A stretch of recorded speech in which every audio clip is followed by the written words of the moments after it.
We're going to do a quick review of the portraits that were submitted by the 5 members. And by the way, I wanted to say one other thing. We've done a couple of these sharing events online with PAC, and I just want to encourage people to participate. And you don't have to be a big time collector or a scholar or somebody, who's, got some huge depth of knowledge.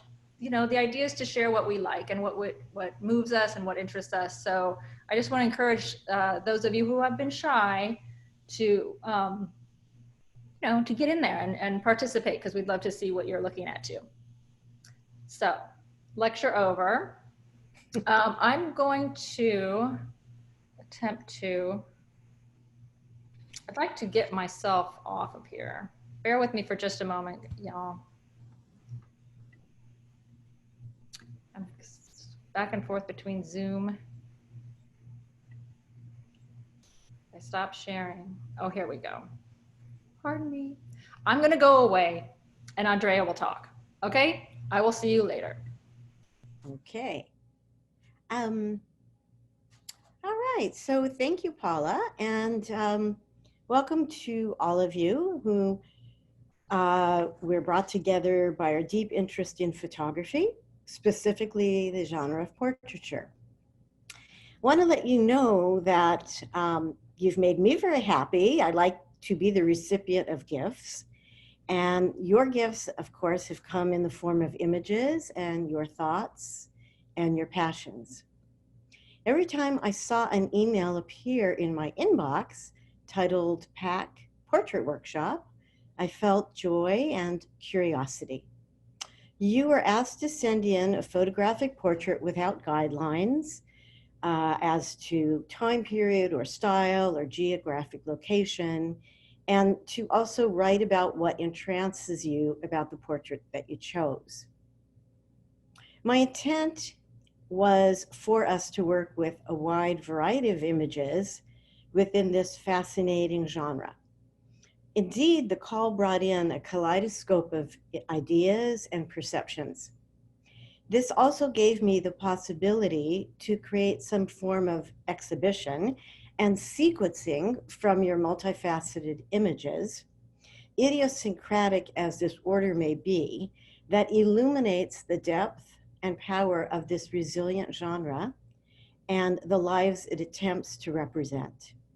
So let's begin with seeing the fascinating portraits that you chose, and we will see each of you when it is your turn to discuss the image with me, and then when we're done with our encounter, we'll open it to everyone responding to whatever image they want to. All right. Paula, how about if we see the other one also? Just flip to that and then thank you. So we'll stay on that just for now. So Rob's images, and the more recent one that you'll see in a minute, Rob's images and his concerns align with early concepts of portraiture, concepts that are still functioning today, that reveal the anti-humanist impulse, the dehumanizing underside of portraiture that functions in direct opposition to its honorific tradition, a tradition that bestows the right of personhood on those allowed to be part of the image-making process, let alone be allowed to be photographed. Bob also contributes a more modern image, and if we could click to that one, about 100 years apart from the image you just saw. So this is about a century later from the other one, where in this case, our more contemporary sitter is positioned, and in this case, we'll talk to Rob more about this because this is a studio portrait, but it looks as though she had a lot to do with her self-positioning. And in this posture, it seems to me, and it seemed to Rob, that she's defying that colonizing gaze, and she's presenting herself with resoluteness. So I open it up to Rob.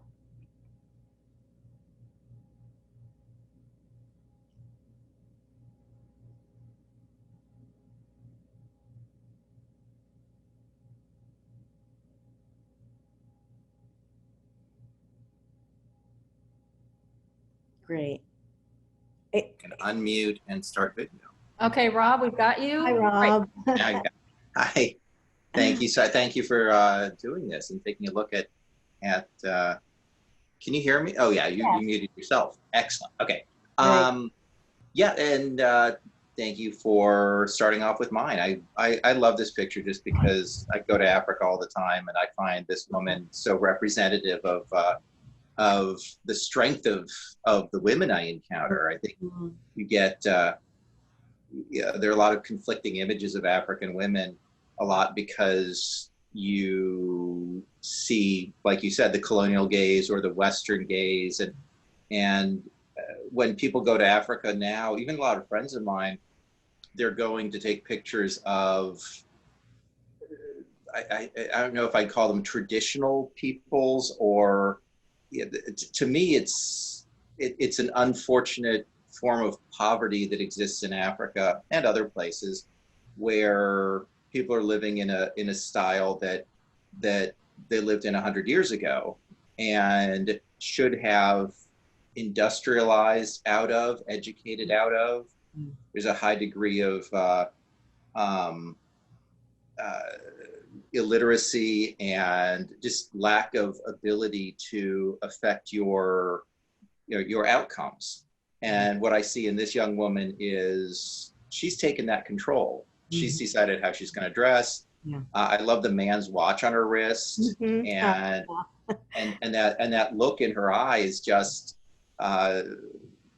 defiant and holding steady. Holding steady. And that's and African women are forced to be the ones that hold steady. I don't want to completely smear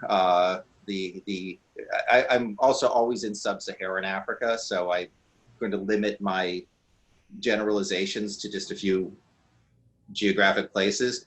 But the general consensus I get from women and some of the self-aware men there is that the men don't work as hard as the women.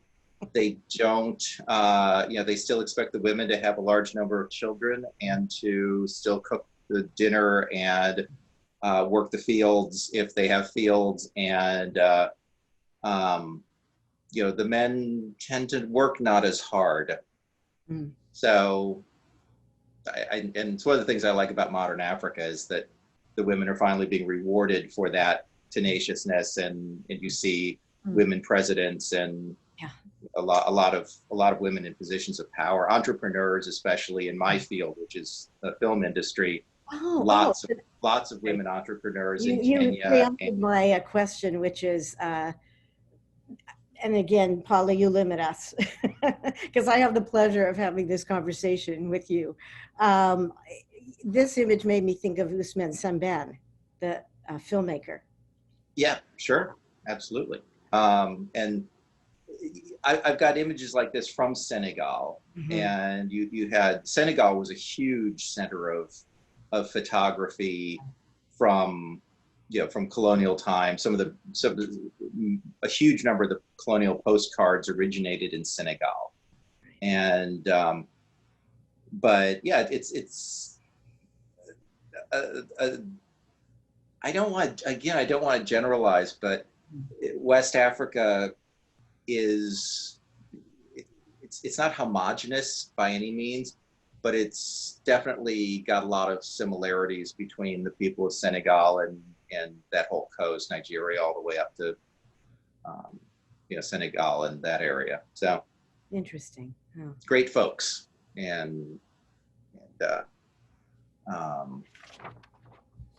yeah. So I think the capturing that spirit. I hated the way Black Girl ended. Oh. God. I just saw it again 2 nights ago. Yeah, that one's a the heartbreaker. whole colonial hatred onto herself. She made, yeah. Well, we'll talk about this another time or with the group. And just a real quick word about the two women sitting there. That probably was around 1910. So it's only about 60 years, 50 or 60 years before. And you probably, if you were looking really hard, you probably could have taken that same picture in 1972. Yeah. It just would have been, you'd have to go somewhere where there were poor people. And, you know, that was the whole Gordon Parks thing with the boy in Rio de Janeiro, where, yeah, you can find really poor people who have no volition, who have no ability to direct how they'll be portrayed. So, and that was those two. And that was, I'm assuming that also was, you know, a quote ethnographic photograph that was taken just for distribution as a postcard. Absolutely, yeah. All right, Paula, how are we doing with time? Should we? I think this is a perfect time to move next, the next one. But I want to add, we're going to do a question and answer at the end. But I wanted to just point out, we did have a question about where this photo came from. Do you know who took it? It says anonymous studio portrait, but I wondered if you could quickly tell us. Right. This one in particular doesn't have a studio stamp on the back, but I believe it was part of an album that I bought a while ago where most of the pictures were from Enugu, which is in Igbo land down in the south, and that's why I date this to 72, because the Biafran War ended in 1970. So yeah, if it was Enugu, it was either right before the war, right before 67, or right after 1970. But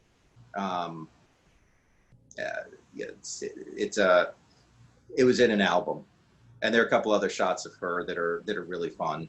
Mm. Okay, great. Every time I click my screen, I'm moving the slideshow. So I'm sorry about that jumping around. And Paula, do you think when we get Michael Hawley is next. Great. I mean, that was a very pertinent question to, you know, focus us further on the image, but I'm thinking that we should maybe save the questions for. Yes. Okay, thank you so much. For sure. Okay, thank you, Rob. This is great, and we're going to bring you back at the end. So right now I'm going to bring in Michael Hawley. Hey. Hi, Michael. Okay. There, this is me. Hey. Hi. All right. Thanks, everybody. Oh. All right. Yeah. So, Michael, I'm, and you'll fill us in from some of what you wrote. Okay. Which was lovely. I'm drawn to Michael's listing of portraiture conventions that he gleefully noted this photographer disavowed in order to give the woman what I'm calling her sass. This framing of the woman and her particularly sharp gaze outward struck me as similar and powerful in regard to the portrait that Rob chose. I don't know if it's easy to go back and forth, but we have that, I think, in our mind screen. The sense of, right, and then, yeah, they're positioned in looking differently, but I was really struck by the similarities of their looking out. So the framing of the woman, her particularly sharp gaze outward, struck me as similar and powerful in regard to the portrait that Rob chose. The sense of mid-movement within a story that intrigues Michael about this photograph, this portrait in the making, brings me into a filmic realm, wondering what the woman's next move might be. And in saying that, I'm mirroring what Michael wrote about this portrait. And I'm wondering if we're perhaps seeing the beginning of a pattern here, women portrayed through their own strong wills. So, Michael, do you want to, you can fill in some of the things I didn't say, particularly how this in-between narrative fascinates you. Yeah, some people might remember having seen this this portrait as I included it in the collector's show that we did a few years ago at Rose Gallery. It's by a Norwegian artist named Torbjørn Rodland, and he has this ability to take these pictures that are not always portraits, but this one in particular, where all the conventions of conventional portraiture, like the girl is backlit and she's not posed and her mouth is open and she's moving forward and she's twisted, and as I said in my my little piece that I wrote to you, it reminds me of Modigliani or Botticelli. And Paula, if you could click to the next slide, I just want to show those. See, that's Modigliani's redheaded woman on the right, and Botticelli's Venus on the left, and they both have this sort of mid-distance gaze. And if you could go back to the other one, Paula, so does this portrait. And what Andrea was mentioning before about the story in this portrait for me is that, you know, conventional portraiture is person addressing the picture that you're looking at. And this one, because of her movement, because of her open mouth, she's addressing us. And so she becomes part of our story that we're telling to each other. And it has all these conventions of more painting than photography, in my opinion. And yeah, so that's what I think of it. And it's also sort of a comment on beauty too, because she's not conventionally, she's not like a model. She looks, but she's like that Modigliani painting that is an unconventional beauty, which is extemporaneous. It's like something that you can't put your finger on a time that it's associated with. Yeah, so, but she also, you know, in the story, we can't tell whether she's gonna fight with us or whether she's leaving the room, or, you know, one thing I wrote about this once was it's sort of between Modigliani and whatever mom, you know, like kind of a sort of, you know, defiant look. Yeah. Yeah, and I was really intrigued too about the, you know, Medea res that you talked, like the in-between. Oh yeah. And you know, so I was writing for Andrea that sort of in the best fiction that we read, it starts in medias res, which is sort of like in the middle of the story. You don't know where the story came from. You don't know exactly where the story is going. And in the course of the fiction, the story leads you to the end. And with this woman in this picture, we're coming in, seeing her in the middle of something. We don't know what it is. And I'm really intrigued to find out what it is, but I never will. So it's up to me to imagine the story that's coming forward from that. Yeah, I think, to me, that's super filmic. Yeah.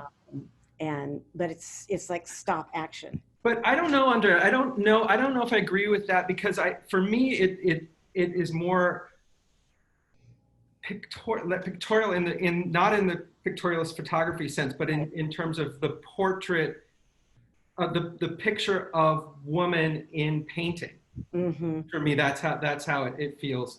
It doesn't, for me, I don't get film out of it, but I can see what you're saying. But for personally, it's really something I wanted to bring up, is that this piece is life size. I have it right here. Right? She's that was the thing I didn't get to mention. The size of me. Wow. And so when you come into a room and you see this portrait, you know, I have a lot of portraiture in my collection, and people gravitate toward this one. Right. And I think it's because it's a life-size person. It's like the head of a woman who's right there, and she's engaging you, and you want to get into her story. To me, that's filmic. Yeah. I get what you're saying. Yeah. Yeah. What else do I have to say about this? Here's an interesting thing. So Torbjørn Rodland, the photographer, is one of the few people who has been able to make this leap from photography gallery to contemporary art gallery. So he's shown, I don't know if the PAC members will remember this, but we went to Kordansky Gallery a couple of summers ago, and it was a show of Torbjørn Rodland's work, you know, maybe, I don't know, like 20 pieces. And Kordansky's traditionally is a very sort of contemporary art gallery. And I'm not sure why he was able to make this leap. He makes these kind of like portraits. They're all set up. They're not just snapshot kind of portraits. Right. They're pictures of people that he has staged. And the rooms are always very perfect and airless. And I don't know why it appeals to the contemporary art world, but it really has. He's really made that leap. I could conjecture on that, but maybe we should move on and we can come back to that. That's, sure. I think that talks a lot about the worlds that are converging in this portrait. Right. Yeah. Right. Okay, so thank you, Michael. I'm going to put you back into the. But wait, I want to say thank you to you, Paula, and to Andrea for doing this. It's fantastic. Thank you so much. Oh, thank you. Thank you. Couldn't do it without Paula. Well, we're not there. We're not there yet. Okay, Michael, we will see you back here in a few minutes. Okay, bye-bye. Bye. And so I believe next is Bob and Carol. And so I think this is you guys. Welcome. Here you come.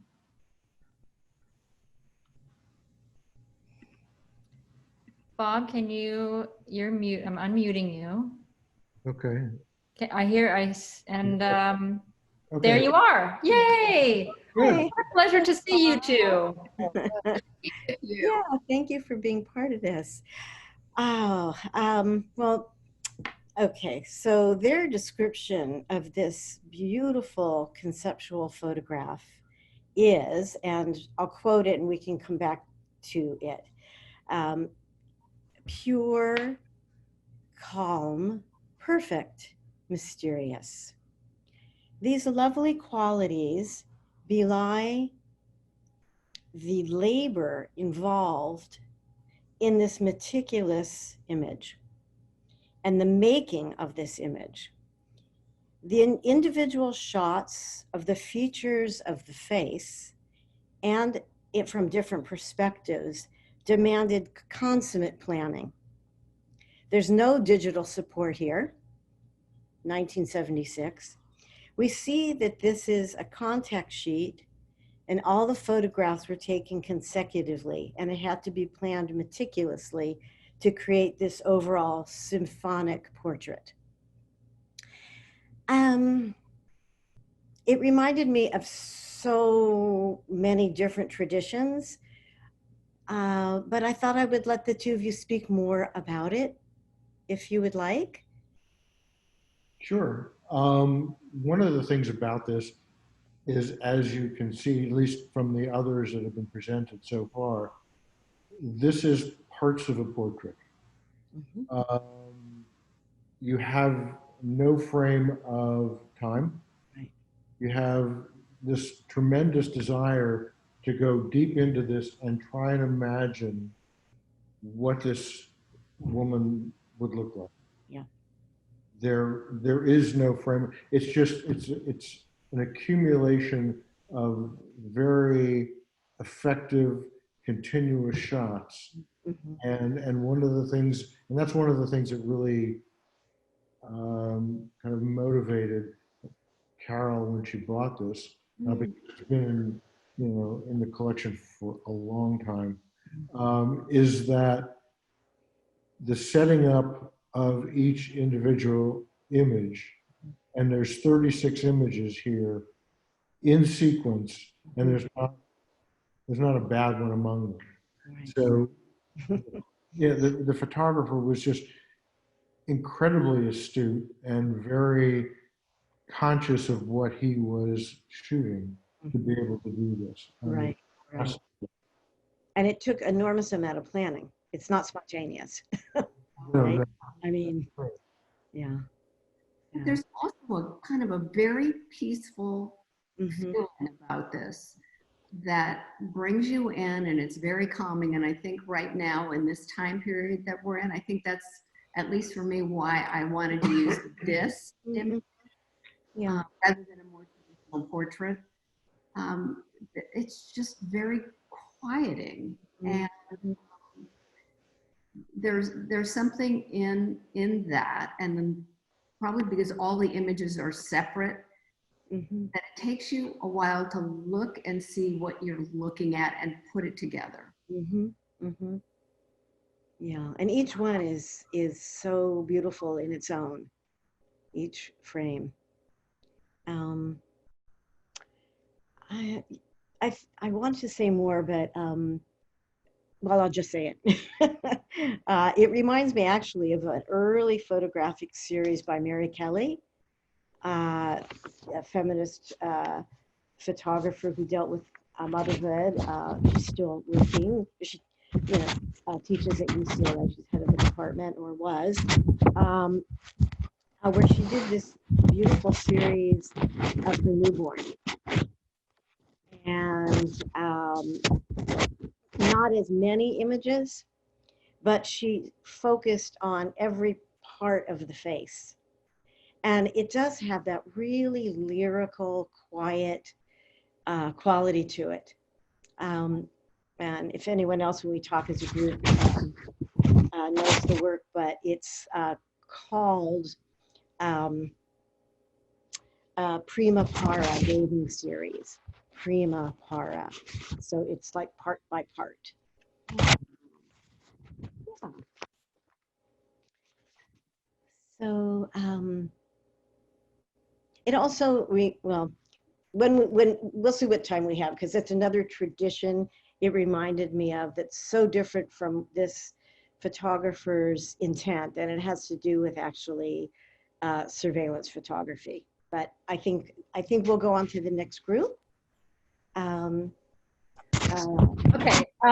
so Carol and Bob, we'll have you back in a moment.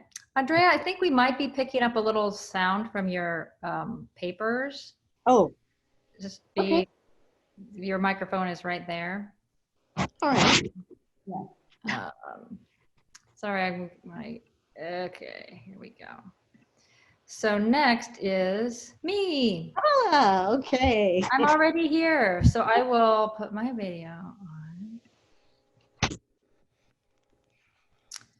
Well, Okay. here I am. All right. So Paula's photograph, well, not Paula, what Paula's chosen photograph. We know you're really a photographer. That's going to come out sometime. Right. Paula's photograph, taken from a larger series, hit me immediately as pointing to that important tradition within documentary photography. First of all, series, because you can't say it all in one image, because it's about a set of ideas. All images are, but this is more the documentary tradition, contemporary documentary, where it's more than the head, right? So I love it because what this tells us is it's an enlargement of the documentary tradition. It reminds me of Louis Hine, actually, and I'll get to that. So, all right. So the photograph that Paula chose comes from a larger series, and it points to the important tradition within documentary photography to recognize, name, and give representation to groups of people otherwise unseen or seen with prejudice and disparity. The detailed title of the young man's portrait that the photographer, her last name Pinzon, am I saying that right? Yes. She includes the name of the person she's photographed, the province of their origin, the state they're from, their occupation, the date, and even information about how, in this case, this young man is using his wages. So much detail. This specificity recalled to me immediately the very significant titles that Louis Hine gave to his portraits of children working in sweatshops and within other industrial, I call them male practices. Oh, I didn't mean it male like M-A-L-E, I mean M-A-L, in the early 1900s in the United States. So, you know, it immediately brought up this, I'd be curious if, you know, Dulce, whether, you know, what her background is in terms of the study of documentary photography. That's a good question. But in any case, I find this made, again, if we had, you know, double the time, I'd show some images of Heinz that really remind me of this. A kid on a bike, for example, who's a bike messenger. But I'm also struck by the similarities between Heinz' photographs and Pinzon's in the sense of self-composure and pride that both photographers portray in the people that they have photographed. So I was curious whether, like, how many are in the series, for example? Ooh, quite 20. Oh, that's a good series, yeah. Something like that.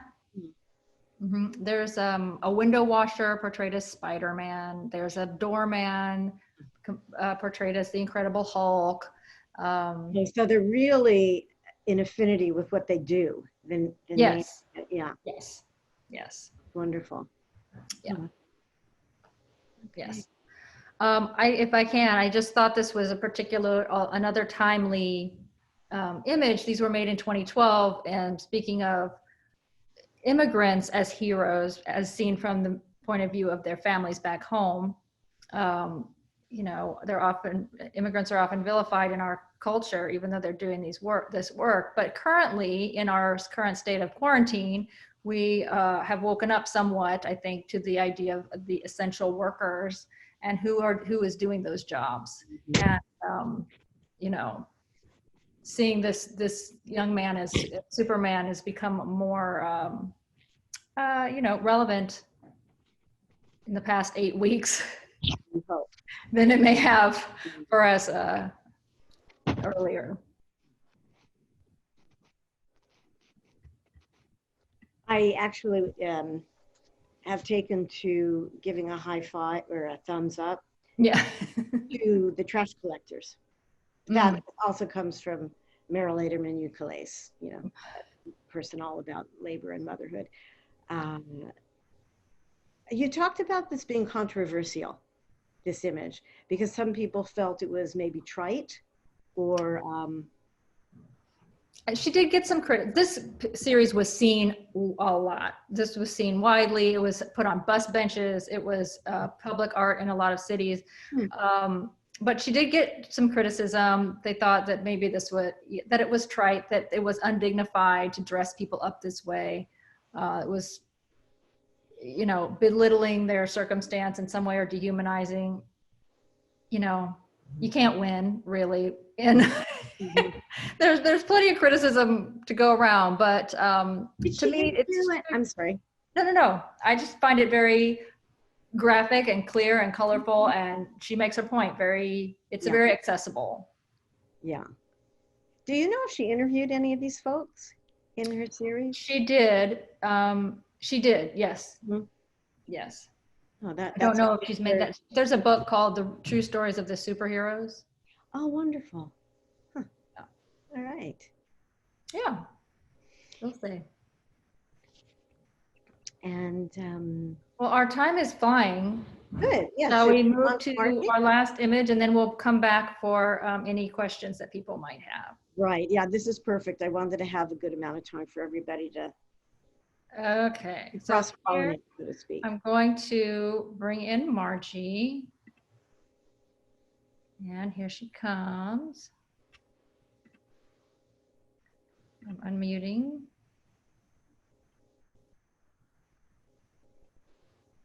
I'll take myself.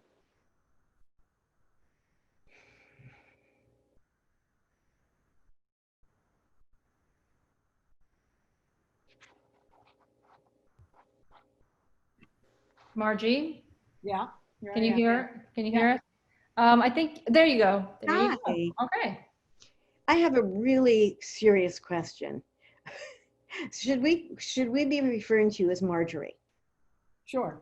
Okay, because that's how you sent in your information. I answered to both.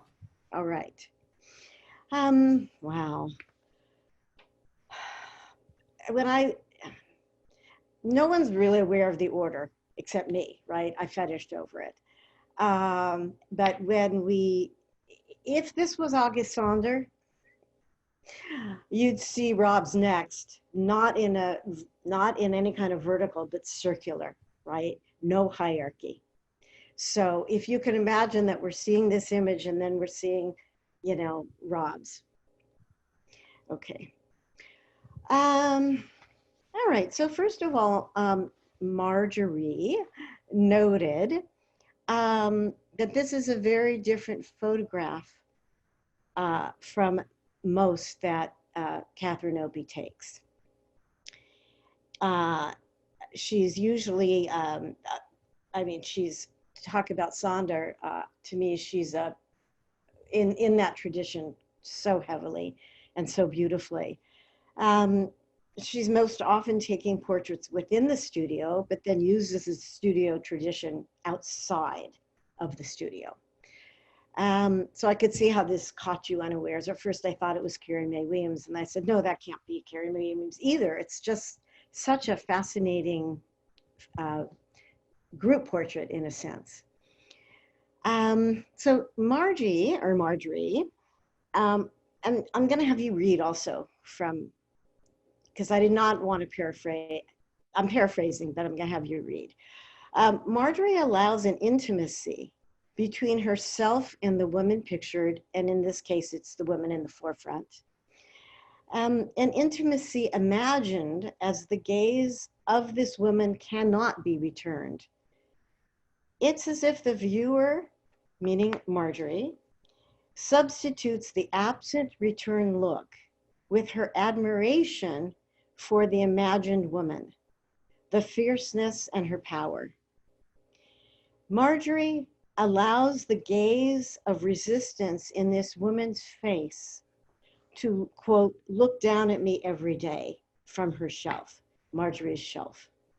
The woman's visage in motion has become a stilled portrait, a talisman of political resistance, and a vision of humanity and love.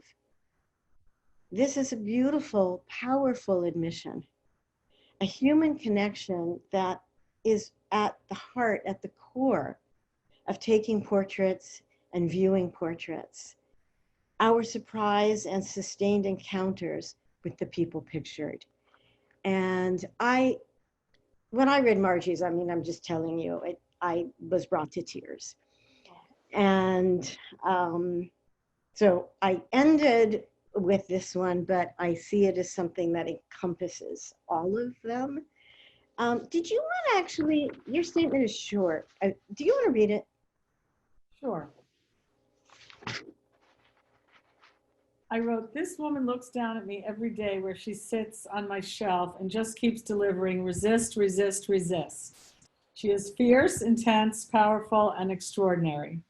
I just love her deeply, and she's a constant source of encouragement, humanity, energy, and yes, love. I don't associate this image much with the photographer Catherine Opie, as to me, it is distinctly different from her many bodies of work. It is a portrait with attitude, extreme attitude. Whereas many of her images have an implied sense of feeling, in this photo, the feeling is undeniable.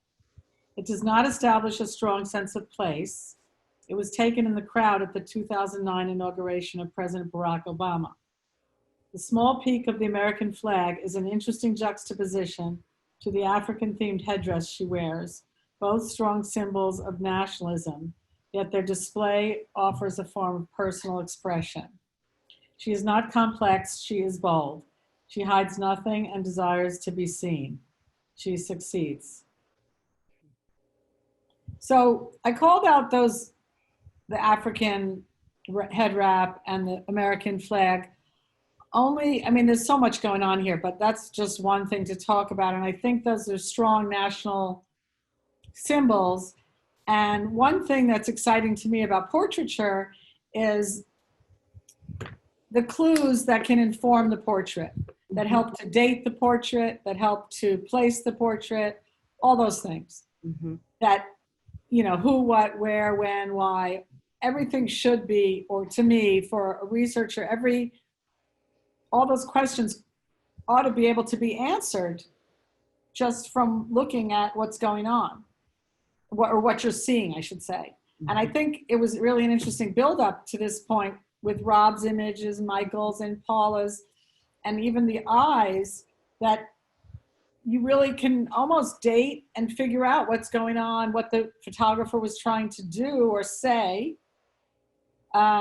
just from looking at that one image. It's really an astounding medium. And as Michael said too, I also have many portraits in my collection. This one is warm to me, and I don't know, I just felt like I needed to share it. It's political, it's not political, it's personal, it's not personal, you know, all those things are there. Then the other thing that struck me just as you were talking about the guy on the bicycle is sometimes a portrait is just a picture of a person. It's nothing more. Like this woman looking at this other woman with a camera in her face. Like maybe she's just like, go away.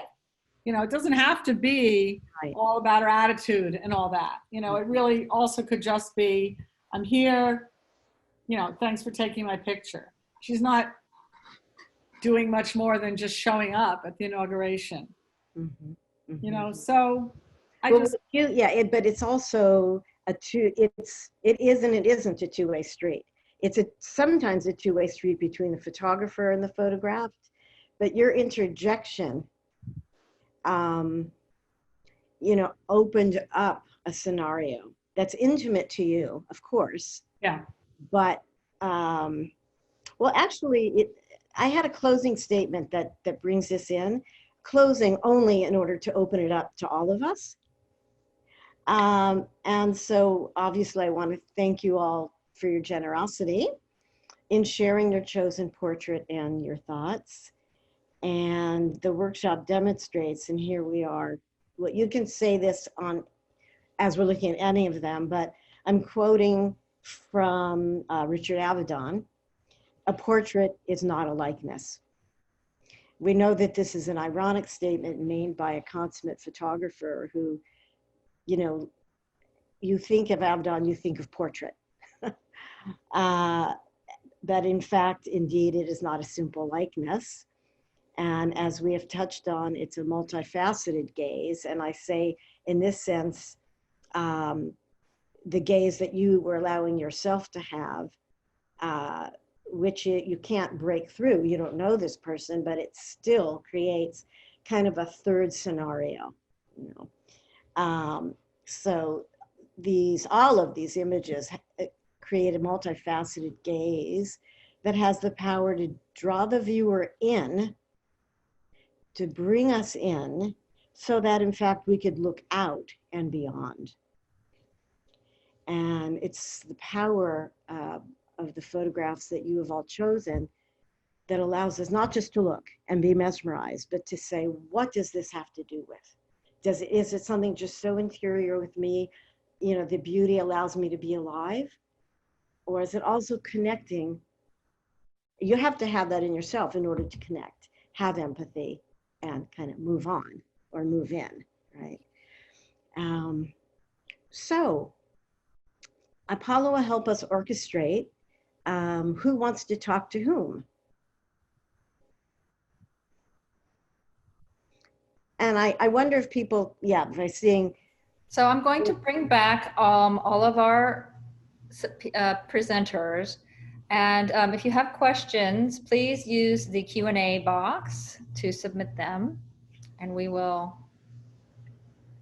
And we'll be very patient because I made a typo on mine on the Sonder one, so it was not really very understandable. Uh-oh. Uh-oh.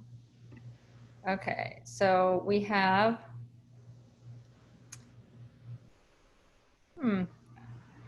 sorry, Apollo, can people just ask them?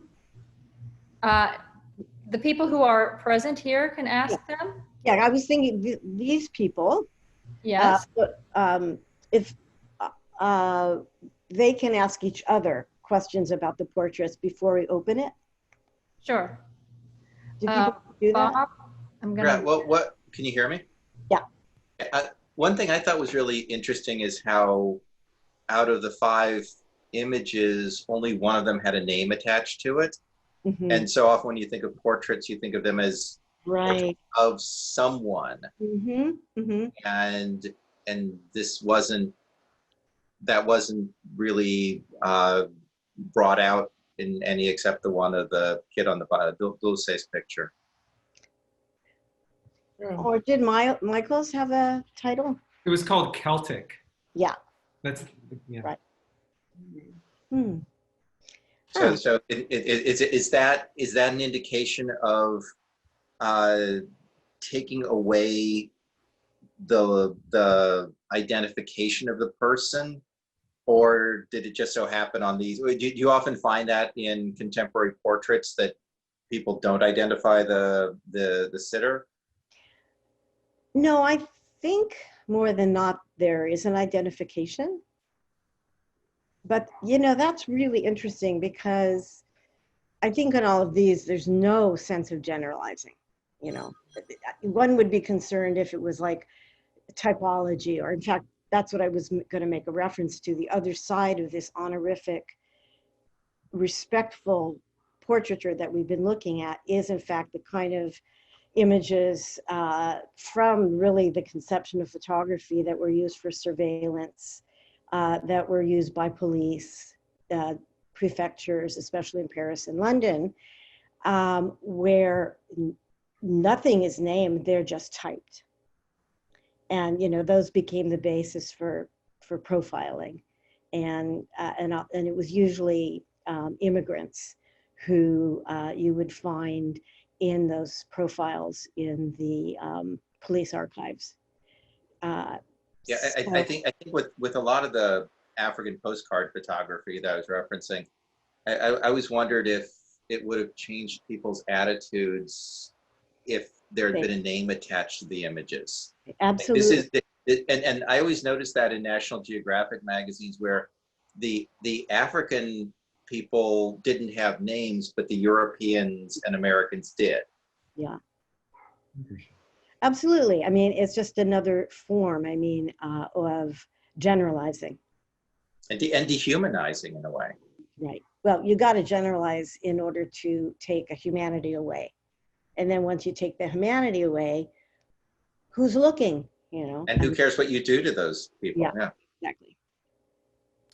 I think in Dulce's case, she wanted to name him. That was that was an important part of her, you know, her title is saying, this is not random delivery boy. This is Noé Reyes. He is a person with a family, and this is why he's doing what he's doing. We had a question about Michael's image, about someone suggested it reminded her of Cindy Sherman.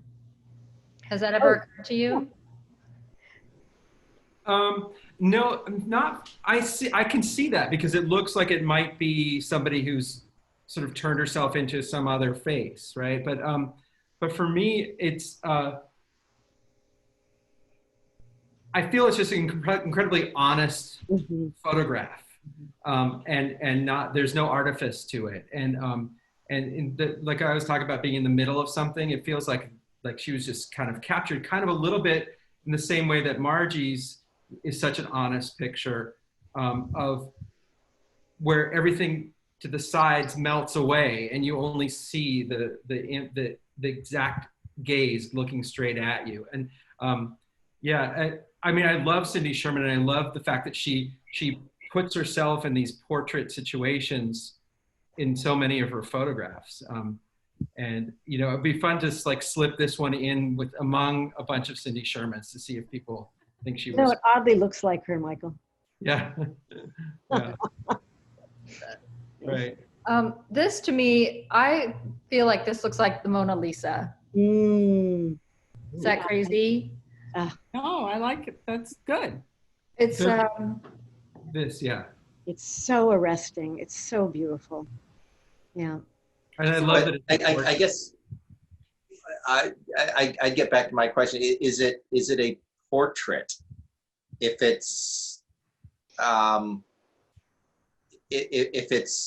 it reminds me a lot of a anatomy textbook, where you're showing you're showing this is an eye, these are lips, and are we meant to look at it as an individual in the end, or is it I mean, and it's a gorgeous image. I love the image, and I did an incredible job. But I just wonder, yeah, the word portrait has such an expansive definition now. Mm-hmm. Yeah, I love the idea that that this is, it's sort of the whole is greater than the sum of the parts kind of thing, and it also plays into the idea that we always look for faces. Like when we're looking at the cloud, we're putting things together and making a face. And this is such a beautiful piece. I can't get over it. I wanted, I'm like, whoa. Is it a real contact sheet indeed? Is it a real contact sheet? Well, we don't know. we don't know, but we assume so. we believe it is. Yeah, it looks, I mean, it's labeled as such. I know, but he could have created it, right? Yes. But 1976, I got the yeah. It does look like the Mona Lisa's eyes in the center.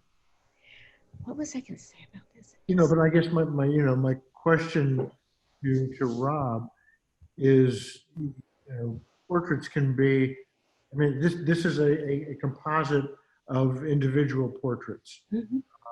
It doesn't necessarily have to be a One. face, a body, a presence in front of you. This is a study, if you will, of multiple portraits. Well, Rob, I would also tell you that when it came time to choose an image, Bob said, well, this isn't really a portrait, is it? It is totally a portrait. So we had a little discussion, and he said, well, don't you want to pick something on? No, I we were going to put a more traditional. Well, the photographer comes from a conceptual background, number one. Do you want to tell us more about the photographer? And that might give people a sense of overall. We don't know anything. Oh, okay. Well, there's a comment here that I think is relevant to our friend Claire Cunny, is wondering about all these eyes and noses, and is this a group portrait? It could be more than one person. Mm-hmm. I think it strikes her, I mean, I'm guessing, as a group portrait. And then she also points to this as a group portrait. Mm-hmm. I mean, obviously there's a woman who's very central to the image is what we see first, but there are several other sets of eyes that I see here. Right. Well, that's why I didn't say, I wanted to get a variety and to open up what is a portrait, right? And it's such a evolving genre. I mean, sure, we need limits so that I don't know, I'm not a limit person, but when, anything to live and breathe and be reborn, has to have soft borders, so to speak. Oh, like countries. But, I could have said group portrait, right? But then we wouldn't get a lot of photographs that we got from what you brought into the encounter today. So we have another question here. This is from Gary. It says, portraits can signal a change in photographic styles, like from traditional 19th century portraiture to modernism. And do you believe this applies to any of these? How does this apply to these particular images? Oh, was it a question for me? Well, you're the boss, yeah. Okay, I'm sorry. So give me the question again. So, I mean, we do see you can't go around. Or anyone can answer. Yeah, there's a change in style, right, from here to here. Mm-hmm. To here, I think, right? do you see that I'll read the whole thing. It says portraits can signal a change in photographic styles, for example, from traditional 19th century portraiture to modernism. And do you see that applying here? Absolutely. What we're seeing in this kind of really focused examples is precisely that in order to live on as a genre, it needs to expand. But I think we have to look at what is at the heart of the changes. Did the changes represent, a change in who can be photographed and in what ways? I mean, we could say, yeah, there's been a change in portraiture. Maybe we have a genre called respectful portraiture, right? Looking at in particular locations in the world. So I think that changes in any kind of genre may not necessarily be aesthetic or even mechanical. They are, but we could also look at in portraiture, since the heart of it is, how is a person pictured? How does he or she or they represent themselves? Well, he's just sent a follow-up that this is about portraiture as an example of understanding changes in the world. And that seems very clear. Well, yeah, I think go ahead. Part of that is changes in power dynamics and the relationship between the male gaze is certainly one of them. The male portrait photographers, especially beauty photographers, and the Avedon you mentioned before, but yeah, I see this weird sliding scale in my head often when I look at portraits. On one end, the portrait is entirely controlled by the sitter, and on the other end, the portrait's controlled by the photographer. And one of the things I liked about this is I thought it was somewhere in the middle, the image of the Nigerian woman. And I don't know why the middle appeals to me. I take a lot of pictures myself, and so often the sitter wants the photographer to make all the decisions. I hate that, but yeah, that's just, I know a lot of photographers probably want to make all the decisions. So, I think, isn't that one of the reasons why portraiture can be so fascinating, is because you were really wondering who's in control at the moment, if the person, the sitter is trying to project something, or if what the photographer is doing to create the attitude in the room. I mean, I think that's what it's all about. I mean, yeah, and also with the Nigerian woman here, she was probably paying to have, I'm sure she was paying to have this picture taken. Whereas the other two women in the postcard, I hope he gave them something, dollar. But yeah, so I'll do that sometimes with people if I'm taking up their time. And yeah, did he give them a couple of shillings or whatever, a couple of francs, and so that part of the dynamic and models who was posing for the Celtic picture. Was that woman a friend of his? Did she want, did he pay her as a model for that picture? Mm-hmm. And did he tell her, okay, give me a pouty, sort of defiant, resistant kind of face? Yeah. Or was that just a friend of his that he liked the way the light was hitting her that day? Knowing him, he's incredibly controlling of everything in his image. So she was meant to open your mouth, turn your head, like that kind of thing. I'm also interested from this point of view of the photographer deciding what he wants the viewer to think about a piece. Like I have this piece that I acquired from a certain close relative of Andrea Liss's, which is this Weston, I don't know if you can see it. It's a Weston portrait of an African-American man sitting in front of a blackboard, okay? And he's got a bow tie on, it's taken in 1941. And you assume that he's in front of a blackboard with an eraser, and you assume it's called Mr. Brown, and he's like a teacher in this school in Georgia in 1941, but in fact, he's the janitor. And like the artist has decided, it's Weston, right? And Edward Weston, he's decided, this is what I'm gonna take a picture of, a teacher in Southern United States. And in fact, he's not the teacher. It's like, I'm always interested in what the photographer is trying to do with their subject. Or like Paula's, the example that Paula brought. They're injecting themselves completely into the narrative, right? Right. Dressing up the characters. Yeah. That's a great picture. Such a great picture. I like this. There's one more comment here from said close relative of Andrea Liss's. He says, I find Bob and Carol's photograph very sculptural. And he made an interesting observation here. I first thought it was a single proof sheet composition, but the black lines around some of the images suggest the photographer printed each image, arranged the composition, and created the entire image.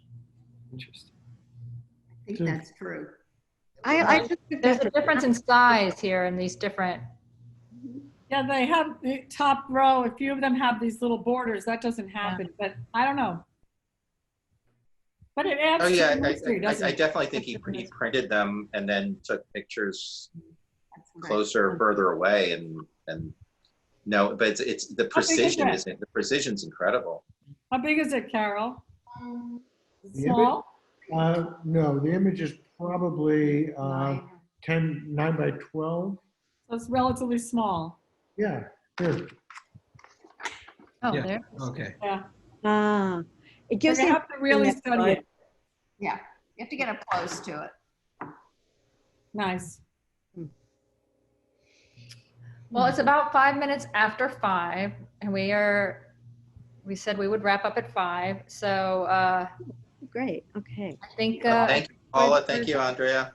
Oh yes, this has just been wonderful. Really. Paula, how many people do we have on right now? 20. Great. Thank you, everybody, for coming.